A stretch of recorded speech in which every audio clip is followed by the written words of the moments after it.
अयोध्या कांड के प्रारंभ में सर्वप्रथम गोस्वामी पाद ने भगवान शंकर की वंदना की। भगवान शंकर के प्रसाद से ही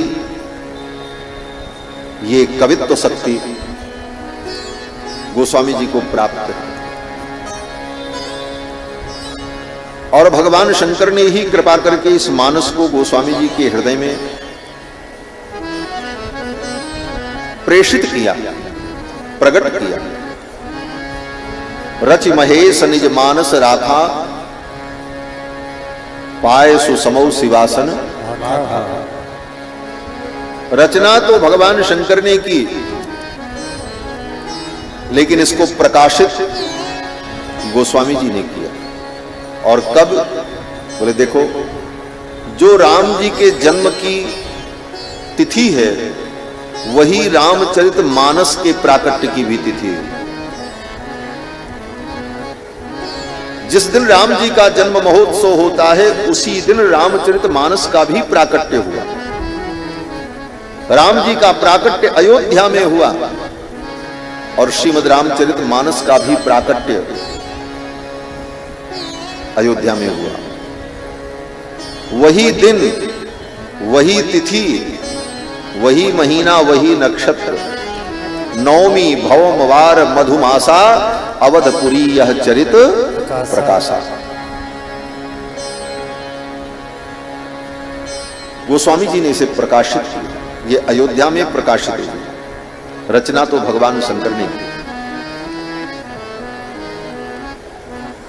गोस्वामी जी महाराज भगवान शंकर को प्रणाम करते हैं।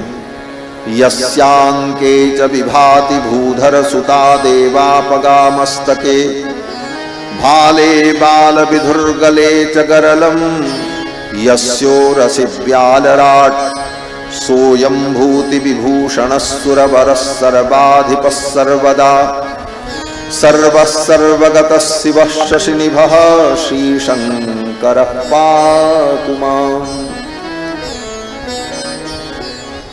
भगवान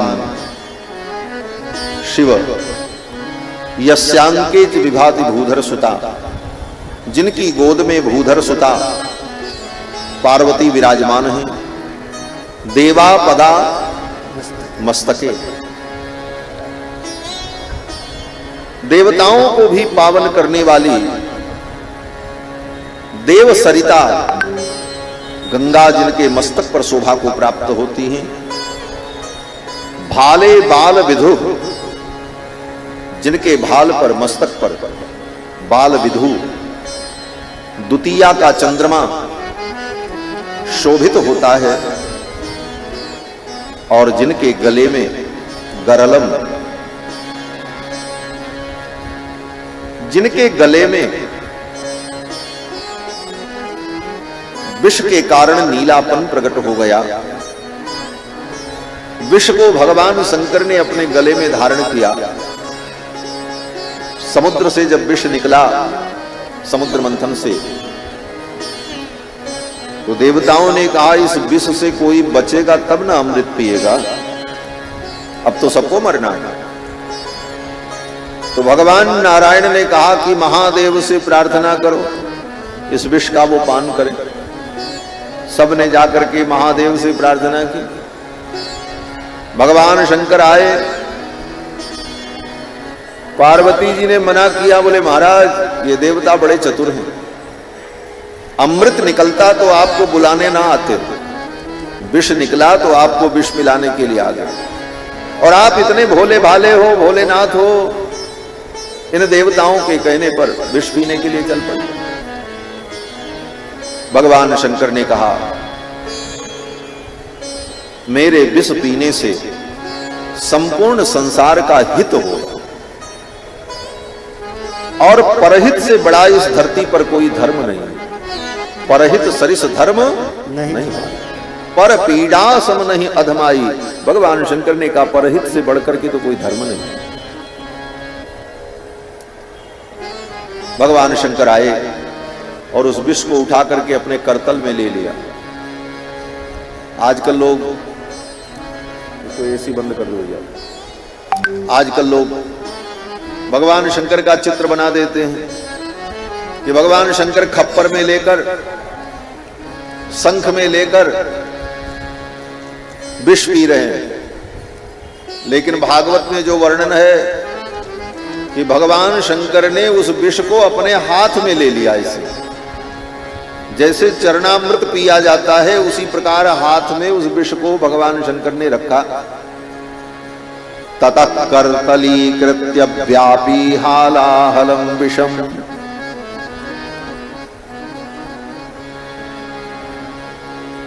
ततः कर्तलीकृत्य व्यापी हालाहलम विषम, उस हलाहल विष को भगवान शंकर ने अपने करतल में रखा। ततः कर्तलीकृत्य व्यापी हालाहलम विषम अभक्षयन् महादेवः कृपया भूत भावनः, भूत भावन भगवान शंकर ने उस विष को पी लिया, आचमन कर लिया। जैसे चरणामृत हाथ में लेते हैं और चरणामृत समझ करके ही पिया। भगवान शंकर ने विचार किया समुद्र मंथन हो रहा है, और कौन सा समुद्र? बोले दूध का समुद्र, क्षीर सागर का मंथन हुआ। और उस क्षीर सागर में कच्छप रूप में भगवान विराजमान थे, नीचे उन्हीं की पीठ पर मंदराचल घूम रहा था। भगवान शंकर ने सोचा, जैसे शालग्राम भगवान को दूध में नहलाते हैं तो वो दूध दही क्या होता है? बोले चरणामृत बन जाता है। आज तो कूर्म नारायण भगवान समुद्र के अंदर विराजमान है, ये पूरा क्षीर सागर ही भगवान का चरणामृत बना हुआ है। और इस समुद्र से प्रकट होने वाला जो ये तत्व है, ये समुद्र का सार है, ये तो चरणामृत का सार है। और यह समझकर भगवान ने चरणामृत के समान उस अमृत को, वो विष को पी लिया। और जब पिया, पी तो लिया, लेकिन पीने के बाद याद आया, अरे अगर ये विष यहां से उतरकर नीचे गया तो हृदय में तो हमारे राम जी बैठे हैं, कहीं इस विष के कारण हमारे राम जी को गर्मी न लगे, ज्वाला न लगे, क्योंकि विष की ज्वाला तो बड़ी कठिन होती। हृदय में राम जी हैं। हस्ते चमाला हृदय राम तत्वम, भगवान शंकर के हाथ में सदा माला रहती है, जपते रहते थे। और हृदय में राम तत्व, जिह्वाग्रभागे बर राम मंत्रम, और जिह्वा के अग्रभाग पर राम नाम।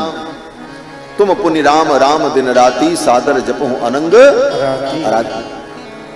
और मस्तक पर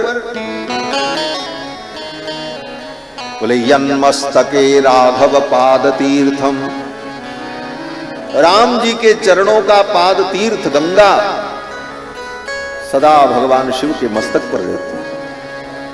भगवान शंकर ने सोचा, अगर ये विष भीतर गया तो हृदय में विराजमान राम जी को पीड़ा होगा, और अगर ये विष मैंने बाहर निकाल दिया तो संसार के लोग मर जाएंगे। तो क्या करें? बोले न बाहर किया न भीतर जाने दिया, बीच में ही रोक लिया कंठ में, नीलकंठ कहलाया गरलम। पार्वती जी ने कहा, ये विष पियोगे अनर्थ हो जाएगा। भगवान शंकर ने कहा, भीतर राम है और कंठ में विष,